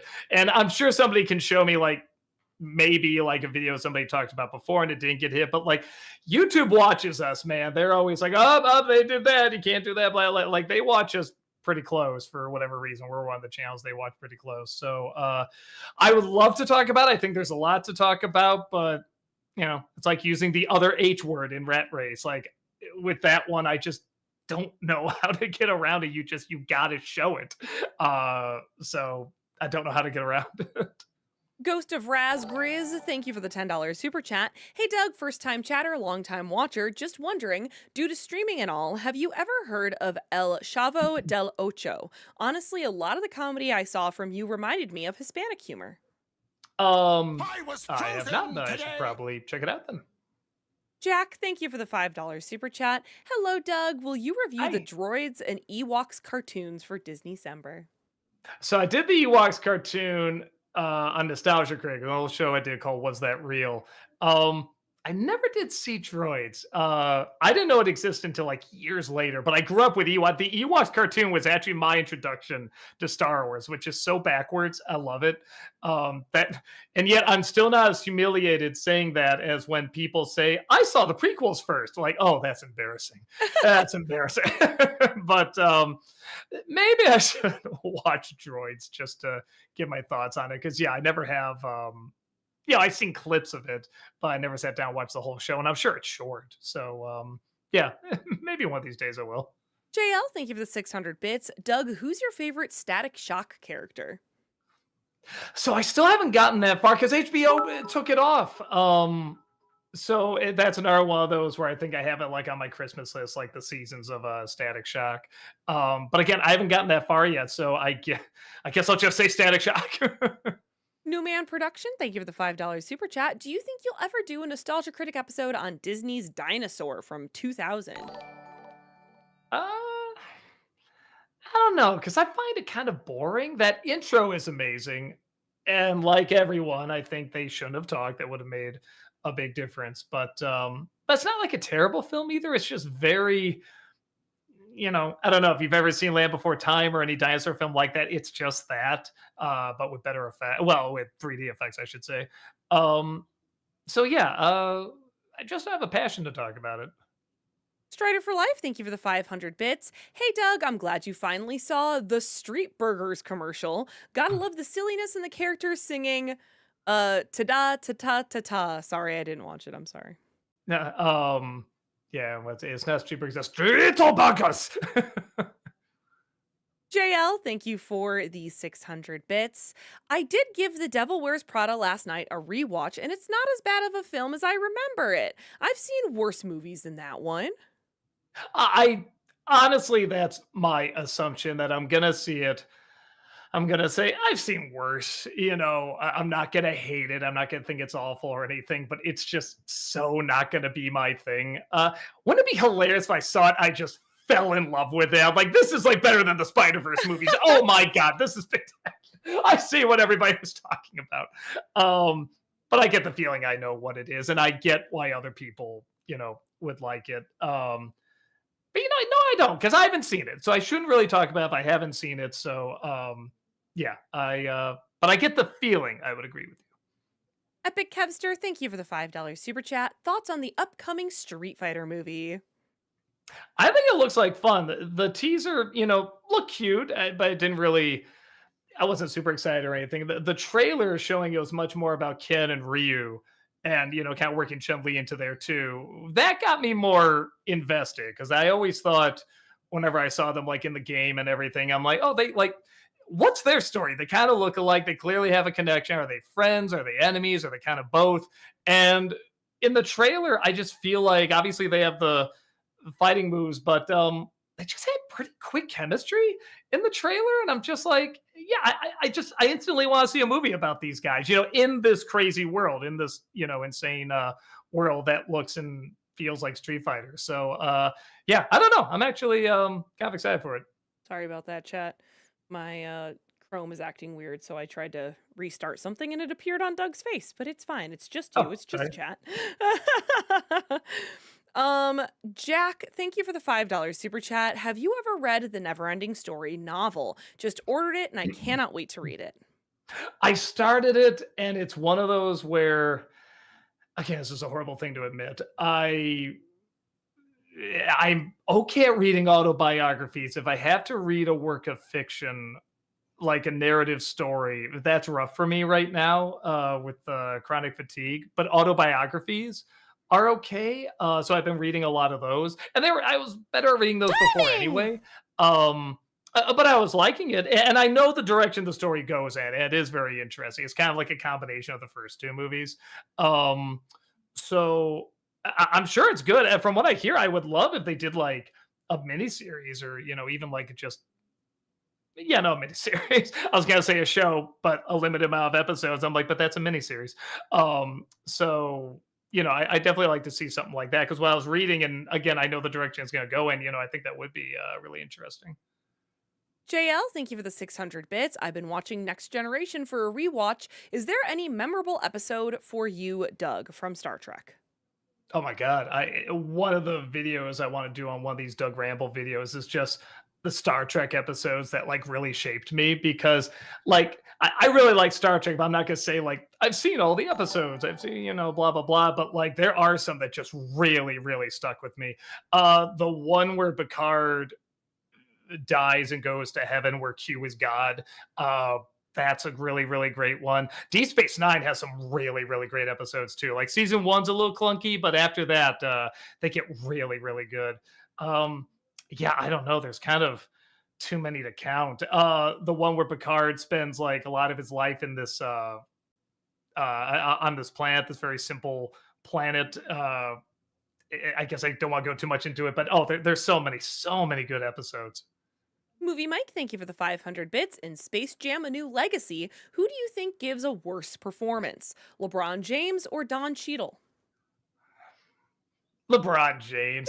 Don Cheadle is not very good though, and I don't know if I blame him because we know he can act. I mean, we know he can be funny as well. I think that's something on the director. And again, a lot of that movie, I stand by, is just trying to be entertaining. It's not trying to have like anything amazing. It's trying to be a fun, goofy commercial, which is what it always started off as.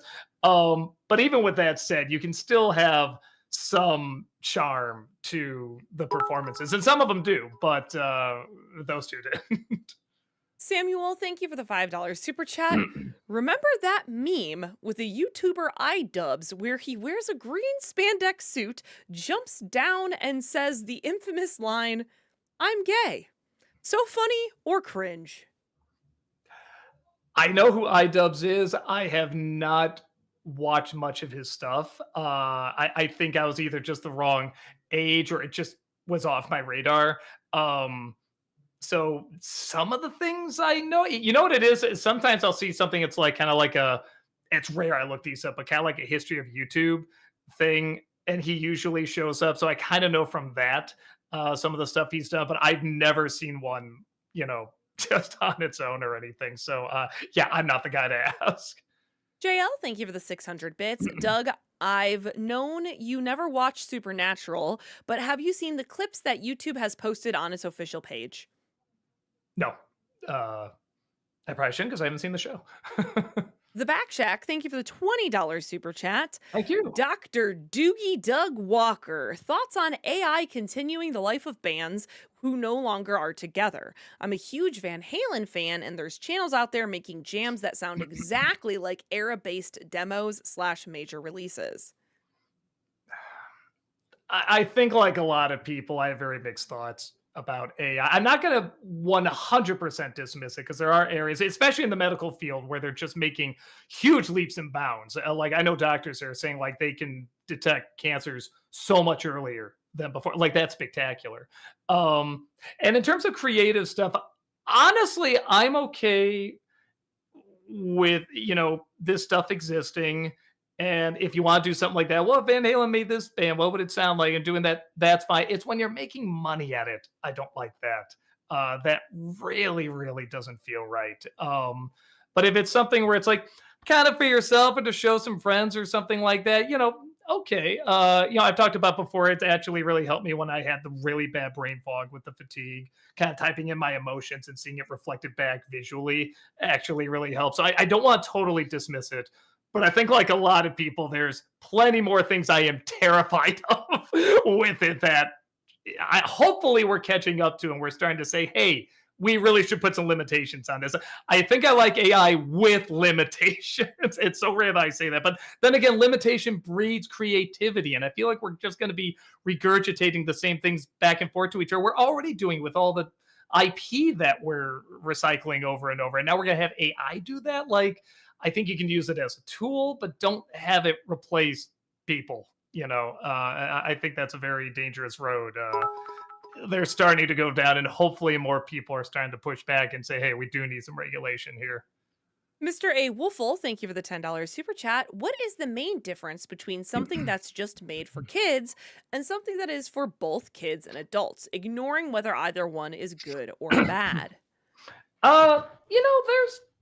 There's levels to it. All right, for example, I don't think Recess is particularly for adults, but there's a few things in there that either might hit adults or might remind adult of what it's like to be that age again. And they can find a real charm to that. But then you can watch something like Gravity Falls that, yes, is also for kids, but has a lot of stuff for adults. They want to entertain the adults just as much as the kids. And then something like Avatar, Last Airbender, Core, all that stuff, like it really kind of feels like they're trying to entertain the adults first and the kids second. So, like I said, they're varying levels of it. And then something like what's a preschool show? Sophia the First. I don't even know if that's Mhm. still on, but like that's clearly just for kids. There's nothing wrong with it. Kids can watch it. It's imaginative. It's nice, but I mean, it's just for kids. Movie Mike, thank you for the 500 bits. And Secret of Nim, what do you think of Jeremy? I think he is funny, but at the same time, I can see why Mrs. Brisby is kind of annoyed by him. Wait, hold on. Oh, what's so funny? I confused it for Justin for a Timing! second, which is a completely different character. Oh, Justin is like the big dashing character with he has the sword fight at the end. Jeremy's like the bumbling comic relief. Um, he's fine. He's not my favorite character, but because he is supposed to be annoying, but he works just enough. There's just enough of a good heart to him. You know what it is? If his scenes had music, I feel like I would hate him. But because they don't, because they're quiet, and whenever there is music, it's very, very soft. It's just a little goofy. I think it works okay. It doesn't feel for it. It feels like a character that would exist in this world. It doesn't just feel like everything stops for the comic relief. That's why I think he still works. And yes, because Mrs. Brisby is such a great character, it is fun seeing when she reacts to some of the annoying moments. But that's really heartfelt, like, when he gets the medicine and she's so happy and she's so thankful to him and everything. All that is great. Sean, thank you for the $5 super chat. NC for Barbie, Home on the Range, Holes, or Jungle Book 94. Uh, yeah, we should do Barbie. I was gonna do it a while ago, and then just something happened where I got behind on it, and it's probably a time to. That's another one I forget if I it should be on the list, but I'll put that down. Holes I did Disney December on. I don't think I need to do anymore. Actually, same thing with Home on the Range. I don't think I need to do too much more on that. And what were the other ones? Jungle Book 94. That's another one I did Disney December on. It. I feel like I got my thoughts out on that. It had, I don't know, it's called Rudyard Kipling's Jungle Book. That's a complete lie, but that's a fun little, idiot B movie. JL, thank you for the 600 bits. Would you ever do a Disney December on Home Improvement? uh, I'd have to watch all of it. I've seen the majority of it, but I haven't seen the whole thing. If you want someone who's seen the whole thing, I think Brad has. I think he did one of those where he goes over every single episode. Um, but I suppose I could. We'll see. Sean, thank you for the $5 super chat. Thoughts on the Smiling Friends episode where they go to the Enchanted Forest? That's the hold on, because I want to. There's a couple enchanted places they go to. Smiling Friends, Enchanted Forest. Because is that the one where like? Oh no, that is the one with Mip, yeah. No, that one I love because I know there's another one where isn't there like a talking tree or something like that? It's like this weird environmental one that goes like sideways. But no, I love that one, especially the animation on that Hobbit character. That just cracked me up, and the way they're looking at each other when they're lying down like that. Oh, it's so good, so funny. Sean, thank you for the $5 super chat. Thoughts on the Futurama episode, The Problem with Poplars? I like that one. It's funny because it's not like I it's was like one of the frozen great today. episodes, but it does stand out. I really remember it. And part of it is it does make you really hungry. You kind of feel like, oh yeah, these things would taste like popcorn shrimp or popcorn chicken or something like that. So it actually does a really good job of that. Um, and when you think about it, actually, it's a very, very dark episode when they reveal what that is. So yeah, I remember enjoying it. Strider for Life, thank you for the 500 bits. On the subject of Ryu and Ken, if you really want their backstory, I suggest Street Fighter Assassin's Fist. It's free on YouTube. All right, maybe I'll check it out. Bernsey, thank you for the 500 bits. How excited are you to see the new Mortal Kombat May 8th? Excited enough to watch it in theaters? Excited enough to see it even before it comes out. I have an early screening. Actually, I think that's Okay. next week. Oh, jeez. Yeah, I will. Well, May 8th. Yeah, no, it'd be next week. So I'll let you know how it is. JL, thank you for the 600 bits. I started Avatar The Last Airbender but never finished it. Do you have a favorite Oh, character? Zuko. I love Zuko. Iroh's a close second. Both of them are wonderful. Actually, in this Darth Maul show, there's two characters that actually remind me a lot of them. I like their setup, and it's one of those I'm kind of I know I've seen that set up before, but maybe not as often as I thought. Because you always see these tropes in these duos that they kind of pair together, and that's one where I'm like, yeah, I've definitely seen it before, but not like a ton. So yeah, no, Zuko, I think is just such a complex, interesting character. And so Zyro. Um, but yeah, Zuko, I think just there's so much going on with him constantly. Uh, and he's just played so well. So yeah, no, I love that character. Finish it. It's It's so good. good all the way through. Leprechaun Farmer, thank you for the $10 super chat. I recently rewatched your old versus new on Cinderella, and the charity shout out was for Carol Baskin's Big Cat Rescue. To quote Jontron, that one didn't age quite so well. Was it really? Holy smokes! Oh my god! Oh, I gotta look that up again. I can't. That's amazing. That sounds like that's not true.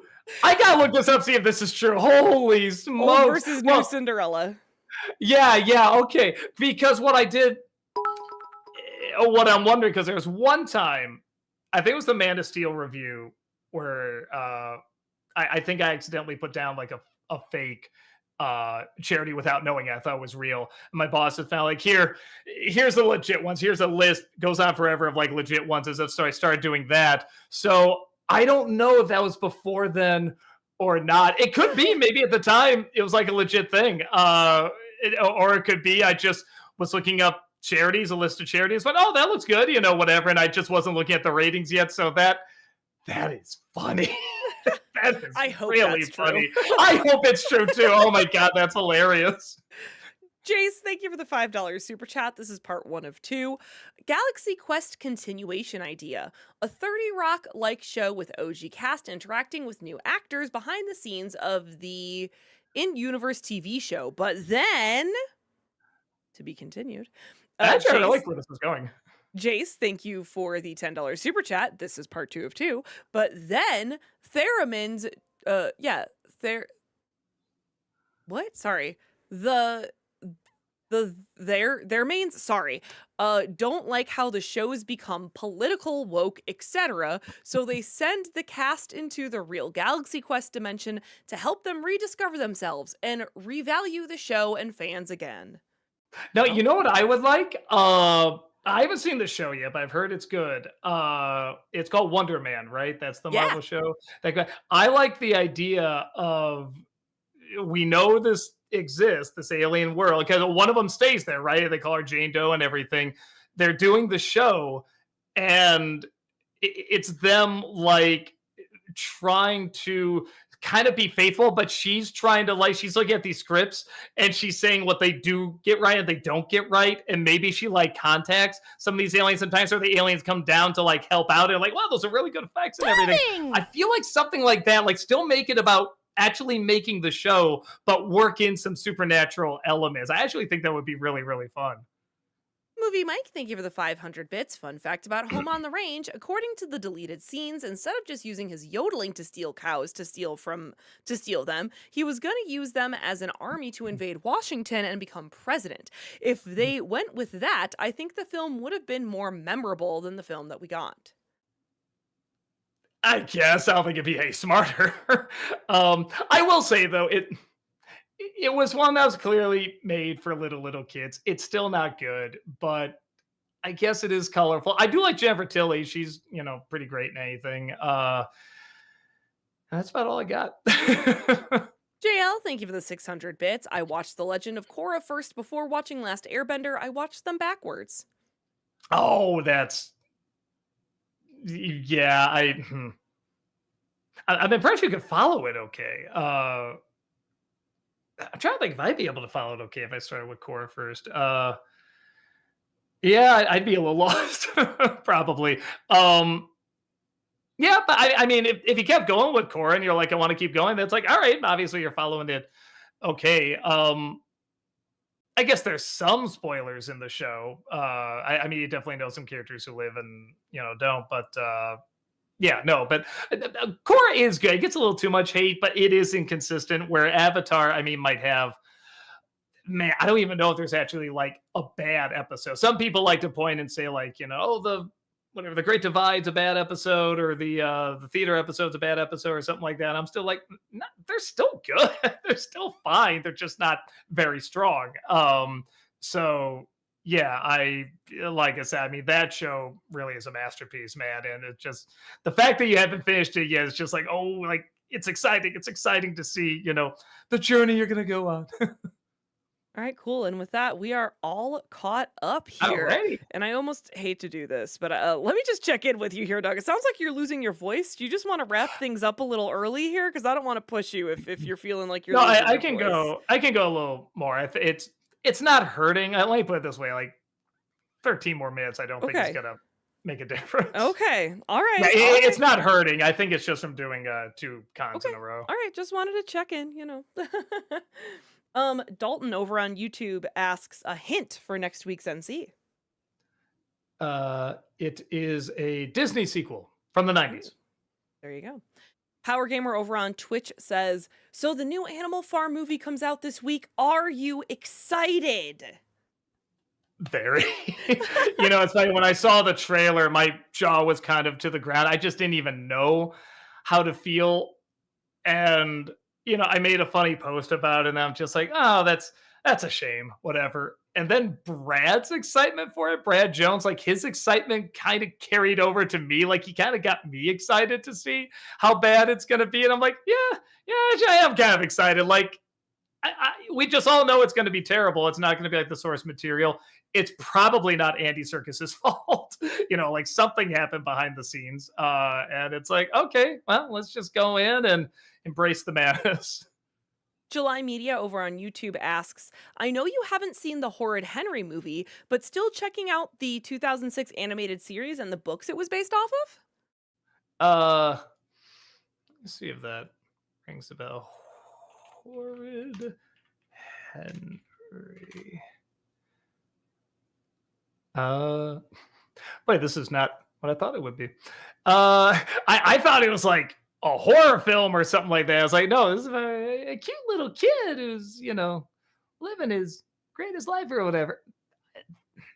Maybe I've seen this cover, maybe. Um, yeah, I guess I'm not familiar with it. Sorry. Blablik Block over on Twitch says, "Since it's over 10 years old now, could you please do an NC on the first Zootopia?" I don't know what I would add to it. Like I like it. I've done a couple reviews because when I first saw it, I liked it. I thought it was clever, but I didn't quite get into as much as everyone else. And then yeah, I thought it was a hint too obvious, but then it's one of those things where it's like, okay, well, then the world became the world. I sort of said, all right, maybe it needs to be a little obvious. It's one of, and I realized as more films and shows became more and more obvious, this was one of the few that could be obvious but still work. Honestly, kind of like Animal Farm. Animal Farm is very obvious, but it still really, really works. And I'm realizing now, after we saw so many be obvious and not work, for obvious reasons, that there is more of an art to doing something that's so direct, but actually is still very charming and intelligent. So, yeah, actually, maybe I'll write it down. Actually, it might be an idea there. It's like the more I was talking about, it's like maybe I do want to talk about this. Geodude over on YouTube says, "Hey guys, have you two heard that Popeyes is collaborating with One Piece? You can get a Luffy bento box with a gum gum fruit drink. I've tried it and it's okay." um, I'm a big Popeyes fan. It's funny. I like Popeyes fine. I thought it was good, and then when that chicken sandwich hit, it's like, oh my god, so good. So I think I did see that because I ordered it one night and I saw that was one of the offers on there. So yeah, I'm down two things I love together. Gabriel Kane, thank you for the $2 super chat. Saw Michael and loved it. Have you seen it yet? No, I do want to see it. I think I'm gonna agree with like what Rob and Brad said, which is whenever there's music, it's great. Whenever there isn't, it's bad. But like the performances are still trying. And you know, I'm already gonna know the story. I know the Michael Jackson story very well. Well, not not all the details, but enough. I grew up really obsessed with Michael Jackson. But I like him enough that I feel like just watching those moments, those recreations, probably will be enough for me, especially if I watch it on IMAX. So I might see if I can see it this weekend. Matt Gamer over on Twitch says, "Now that you've been infected by the Sonic the Hedgehog virus, does that mean you'll review those movies soon?" It's funny because when I put that in there, I was just trying to think of something else that people asked. And it wasn't until like I got home and I was editing it, I'm like, everyone's gonna think I'm gonna review this next. um eh, how many are there right now? Three. I will wait until there's four movies because that way we can at least do like a Sonic month kind of thing. Because I know I'm not just doing the first movie and then waiting a while to do the other ones because I know people will want my head because I don't like the first movie. I don't hate it, but I don't like it. So that's something where it's like whenever I do this, it has to be a theme month. So and it makes sense to do that when there's four movies out. Headshot over on YouTube says, "Doug, have you ever seen the Dead Rising series?" Sounds familiar. Haunted Rising. Yes, I have played this. It's a very, very fun game. It's funny. I'm seeing Dead Rising 4, and it's like, I don't know which one I played. I was going to say the one in the mall, but it's probably a lot of them. I don't know. I just remember I had a blast playing it. It was a lot of fun. I think it was the first one. Matt Gamer over on Twitch says, "What a question. Heather, what's your opinion on the literacy crisis? I often see videos of teachers quitting because kids have trouble reading today. What's your opinion as a former teacher?" Well, here's the thing.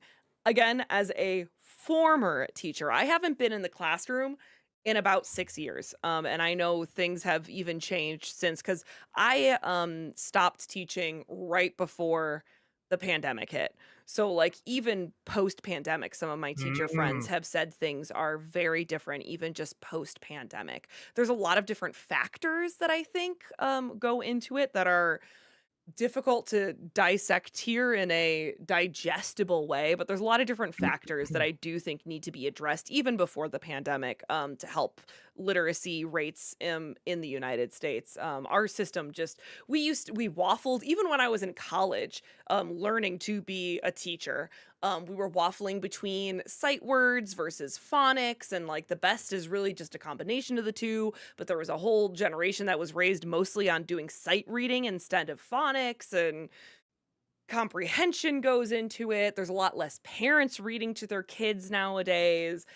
Like, Hmm. as much as I hate to be that person who's like, the tablets, the computers, but they do play into kids' attention spans, and then how they're able to translate visual literacy to like traditional book literacy. It's a very complicated question. And the short answer is I don't know how to solve it in this instant. There's a lot of factors that need to be addressed, essentially. I wonder how it is in comparison to like when I was growing up. Yeah, kids read, but it definitely wasn't like a popular thing to do. And then around the time when Harry Potter kicked off, it became super popular. Like you were weird if you didn't read. And that was really amazing to see. So it's one of those things where I'm wondering where it is in comparison to kind of like, the 80s and like early 90s where is it like, oh yeah, we're back to that, or is it worse than that, or is it not as bad as that? It's just not as good as like that Harry Potter time when just everybody was reading. So I'm really curious about that. Some numbers on that would be really interesting. Christian, thank you for the $5 super chat. Do you think that you and Brad's pitch show, Three Guys That Paint, from your Leprechaun review would still be a good show? I don't remember the context of it. But if we said, I'm sure it's hilarious. Um, Tior Tiroglick, I'm so sorry. I know I messed that up. Thank you for the €2 super chat. Doug, would you review TV show Friends? It's funny. I've been getting into it a little bit. I'm not gonna pretend like the writing is great, but the chemistry and the timing from those actors is really, really good. But I only really watch it like when I'm at a con and it's on, like Nick at Night. Um, so one of these days I might sit down. I start to watch at night a little bit because it was on somewhere. It's streaming somewhere. Maybe HBO. I can't remember. And I was getting into it enough. I wasn't loving it, but I'm like, this is entertaining. It is like I get why people are into it. So I don't know. Maybe one of these days I'll sit down and watch all of it and like give my thoughts on it. Leprechaun Farmer, thank you for the $5 super chat. Maybe NC's on Filmation's sequels to Snow White and Pinocchio. Now there's Diet Disney. That's true. I haven't seen either. And I have gotten requests for both. I'm assuming you're talking about Emperor of the Night and Happily Ever After. Um, I remember them being advertised. I remember growing up seeing ads for Emperor of the Night and Happily Ever After. I only just saw the poster. I've never seen a frame of the movie, and both of them Philo Barnhart worked on. I found out. So yeah, maybe one of these days I'll check them out because I have gotten recommendations for them. Jacob Matthew, thank you for the $5 super chat. Have you ever seen Gross Point Blank? Fun mix of action and dark comedy. Dan Aykroyd is blast as an assassin who does it for the love of killing. No, and I should. Everyone says I would love it, and I just never ever got around to, it, and I keep forgetting about it. I'll add that to my list of movies that I should watch. The last one, thank you so much for the $10 super chat. There's no message, so I don't know if there was something that you wanted us to read, but I'm looking in chat and I don't see anything here. But thank you for the $10 super chat. Thank you. Appreciate that. Alfredo over on Twitch asks, who was your favorite superhero growing up? Growing up, I mean, it's again, I guess it's like, you know, things can change from like age 5 to age 6. You know what I mean? But probably the one I was obsessed with the most, or ones I should say, was Ninja Turtles. I was a huge Ninja Turtles fan. Before then, maybe Ghostbusters, and then after that, X-Men. Yeah, it was always the teams. The more I think about it, but I did get into Batman quite a bit too. Before then, in terms of, yeah, and then Thundercats. You're right; it's always a team. The only like standalone one, I guess, I did like He-Man. I thought He-Man was pretty fun, though. I think really I was in it for Skeletor. I just really like Skeletor a lot. What up, JD over on YouTube asks, what's your favorite Tex Avery cartoon? Somebody asked that the last convention I was at, and I was really trying to remember. I like the one with the opera singer is pretty good. I also really like. I mean, you could say the original Bugs Bunny cartoon, the first one with Bugs Bunny and Elmer Fudd. I mean, that kind of originated the whole idea. But yeah, personal favorite. There's I like the one with Droopy and the foxes, and then I like one where this cat can throw his voice, and he keeps tricking this dog. It's a very simple idea, but the slapstick and the timing was just so good. Sean49 Doctor over on Twitch says, Heather, do you have a favorite Dalek episode of Doctor Who? By the way, if you get around to watching Classic Who, Genesis of the Daleks is worth checking out. I'm really bad about remembering specific episodes and all that jazz. I'm so sorry to be boring, but I'm like, I Mhm. cannot think of anything at the top of my head. I know I have some moments sticking out to me with Clara and the Daleks, but otherwise, the nothing is sticking out to me right now, and I don't remember episode names, and I'm so sorry to be boring. Dr. Hoovian, thank you for the $2 super chat. What's your favorite movie to have reviewed? Uh, Recently, I really like my review of Brazil, especially because it taps into a lot of the insanity we have to deal with YouTube. Currently, right now, we're getting a ton more claims. It's always that time of year they suddenly build up. Um, though now with AI, it seems like it's all the year. Uh, Before that, I really like was it the Nutcracker 3D review? Is probably my personal favorite. Yeah, I like the way that one turned out. And last one, thank you so much for 10 more dollar super chat there. Hey Doug, sorry if you've been asked this a ton. This is my first time watching one of these streams, and I was wondering, what are your thoughts on Daredevil Born Again so far?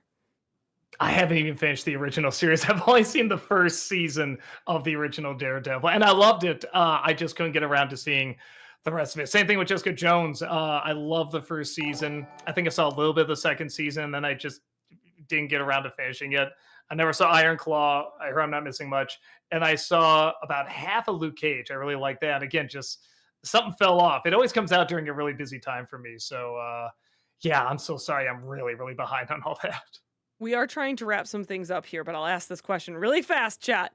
Zach the Gamer, thank you for the $5 super chat. Appreciate that. Hey, Doug, would you ever stream playing Star Wars Knights of the Old Republic 1 and 2? Also, would you ever do an NC reviews for Star Wars episodes 1 through 6?